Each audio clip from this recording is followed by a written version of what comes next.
वक्फ संशोधन बिल लोकसभा में पास होने के बाद समर्थकों में खुशी का माहौल है। लोगों ने सड़क पर आतिशबाजी कर जश्न मनाया है, मोदी सरकार का आभार जताया।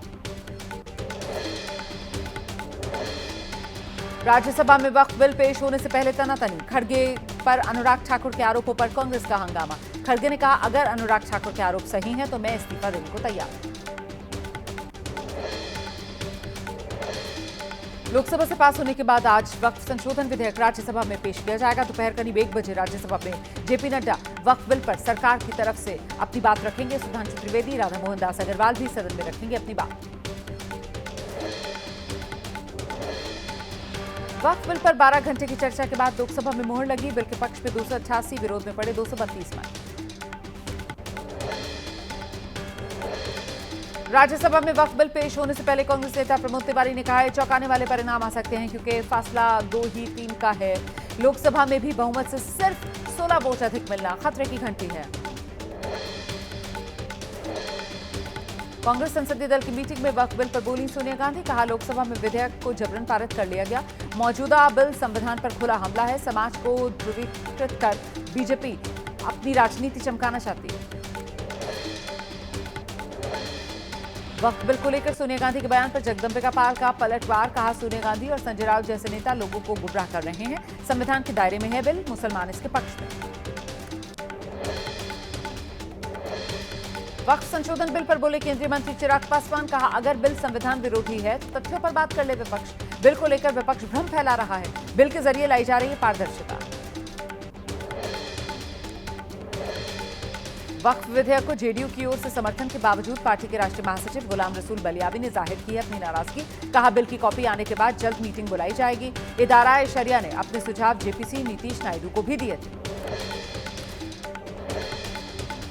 गुलाम रसूल बलियावी के बयान पर जेडीयू एमएलसी संजय सिंह बोले, धीरे धीरे सबका भ्रम दूर हो जाएगा। वक्फ मुसलमानों के हित में है, पसमानदा और नीचे के मुसलमानों को फायदा होगा। वक्फ संशोधन बिल के खिलाफ डीएमके, बिल के खिलाफ सुप्रीम कोर्ट जाएंगे एमके स्टालिन। हाथ पर काले बैच लगाकर डीएमके और गठबंधन के विधायकों ने बिल का विरोध किया।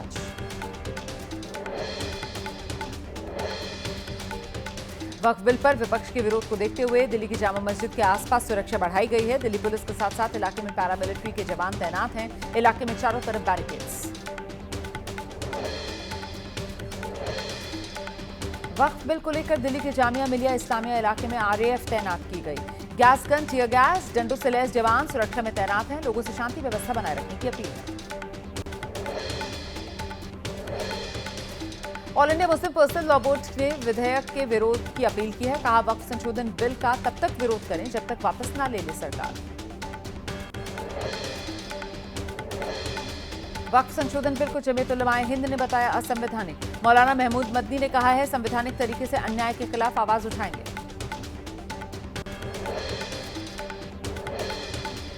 वक्फ संशोधन बिल को देखते हुए लखनऊ में कड़ी सुरक्षा व्यवस्था की गई है। लखनऊ में चप्पे चप्पे पर पुलिस निगरानी कर रही है। संभल में वरिष्ठ पुलिस अधीक्षक के नेतृत्व में फ्लैग मार्च किया गया। ड्रोन से निगरानी की जा रही है। सोशल मीडिया पोस्ट पर भी पुलिस निगाह बनाए हुए। मध्य प्रदेश के जबलपुर में ईसाइयों पर हमले के मुद्दे पर केरल के कांग्रेस सांसदों का प्रदर्शन। आरएसएस के खिलाफ नारेबाजी की है। केरल के ईसाई वक्फ बिल के समर्थन वाले सरकार के दावे को झूठा बता रहे हैं। कर्नाटक के मुख्यमंत्री सिद्धरामैया दिल्ली पहुंचे हैं। राहुल गांधी से मुलाकात की।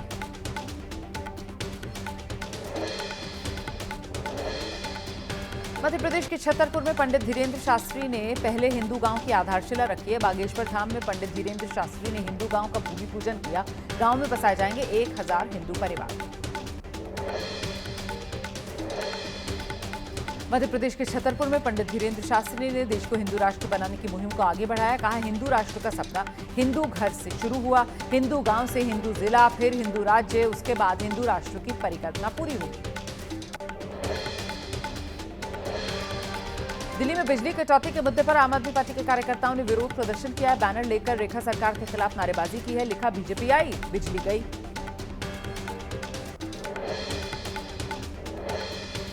राजस्थान के भीलवाड़ा में संगम इंडिया कंपनी के कर्मचारियों का बोनस की मांग को लेकर हंगामा। मौके पर पहुंची पुलिस प्रदर्शनकारियों पर बल प्रयोग किया। नाराज मिल कर्मचारियों ने बदले में पथराव कर दिया।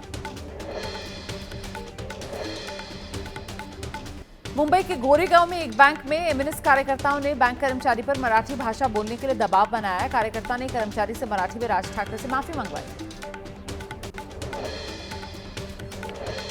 भोपाल में जल संकट से परेशान किसान पहुंचे कमिश्नर ऑफिस। आवेदन के बाद भी किसानों को नहीं मिल रहा पानी। शरीर पर बैनर पहने लेटते हुए कमिश्नर ऑफिस पहुंचे आवेदक। कमिश्नर से लगाई न्याय की गुहार। पंजाब के गुरदासपुर में नशे के खिलाफ चल रहे अभियान में शामिल हुए राज्यपाल गुलाबचंद कटारिया। कहा, नशे की समस्या के खिलाफ लड़ाई जरूरी है। लोगों से इस अभियान से जुड़ने की अपील की। पंजाब के बठिंडा में महिला पुलिसकर्मी के पास से 17 ग्राम से ज्यादा हेरोइन बरामद हुई है। पुलिस ने महिला पुलिसकर्मी के खिलाफ दर्ज किया है केस। पुलिस लाइन में अटैच थी महिला। देहरादून के ग्राफिक अस्पताल ने नया कीर्तिमान रचा है। 67 साल की बुजुर्ग महिला के ब्रेन में पेसमेकर लगाने में कामयाबी पाई। 7 घंटे के प्रोसेस के बाद अस्पताल के न्यूरोसाइंस विभाग ने पार्किंसंस का सफल इलाज किया। राज्य और आसपास के क्षेत्र में यह अपनी तरह का पहला मामला है। उत्तर प्रदेश के हमीरपुर में सुस्त ट्रैफिक व्यवस्था के चलते नेशनल हाईवे पर 30 किलोमीटर लंबा जाम। सैकड़ों ट्रक गाड़ियां घंटों जाम में फंसे। रात से ही जाम से जूझ रहे लोग। दिल्ली के महिपालपुर इलाके से पकड़ा गया अवैध बांग्लादेशी प्रवासी। मेडिकल वीजा पर भारत आया था बांग्लादेशी नागरिक। वीजा की अवधि खत्म होने के बाद भी अवैध रूप से दिल्ली में कर रहा था प्रवास। झारखंड के साहिबगंज में लकड़ी मिल में भीषण आग लग गई। कड़ी मशक्कत के बाद आग पर काबू पाया गया। आग से लाखों के नुकसान की आशंका। मध्य प्रदेश के भिंड में कपड़ों के गोदाम में भीषण आग लग गई। फायर ब्रिगेड की टीम आग पर काबू पाने में जुटी। शॉर्ट सर्किट के चलते आग लगने की आशंका। उत्तर प्रदेश के गोंडा में अलग अलग जगह दिखा आग का तांडव। बरौली गांव में 10 से ज्यादा झोपड़ियां जलकर खाक। नौबस्ता गांव में 100 बीघा तैयार गेहूं की फसल में आग लगी। राजस्व विभाग की टीम नुकसान का आकलन कर रही। उत्तर प्रदेश के ग्रेटर नोएडा में पुलिस और बदमाशों में मुठभेड़ हो गई। पुलिस की गोली से शातिर लुटेरा घायल हो गया। किसी घटना को अंजाम देने की फिराक में था अपराधी। पुलिस ने गिरफ्तार किया।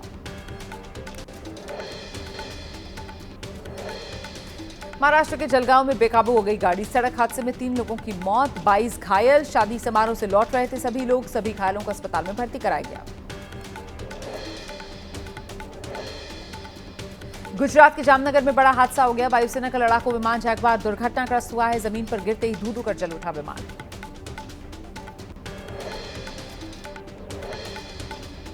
गर्मी बढ़ते ही जम्मू कश्मीर के जंगलों में आग की घटनाएं बढ़ने लगी। गांदरबल के जंगल में आग लग गई। जंगल के बहुत बड़े हिस्से में आग फैली।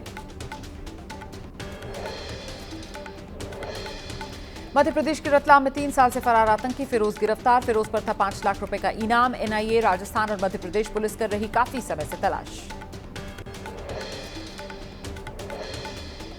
मुरादाबाद में पुलिस ने 3 फर्जी सेल्स टैक्स अधिकारियों को गिरफ्तार किया है। व्यापारियों को डरा धमकाकर करते थे अवैध वसूली। हूटर लगी गाड़ी लेकर घूमते थे ठग।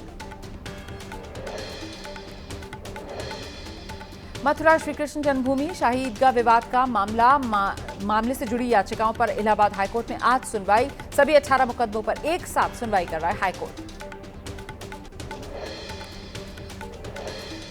रामनवमी को लेकर सजी अयोध्या नगरी। रंग बिरंगी रोशनी से सजावट की गई है। राम मंदिर को भी भव्य तरीके से सजाया गया है। चमोली के डीएम ने किया बद्रीनाथ धाम का दौरा। कपाट खुलने से पहले तैयारियों का जायजा लिया है। सभी तैयारियां समय रहते पूरी करने के निर्देश। बिम्स्टेक में शामिल होने के लिए थाईलैंड पहुंच गए पीएम मोदी। एयरपोर्ट पर हुआ जोरदार स्वागत। भारतीय समुदाय के लोगों ने लगाए मोदी मोदी के नारे।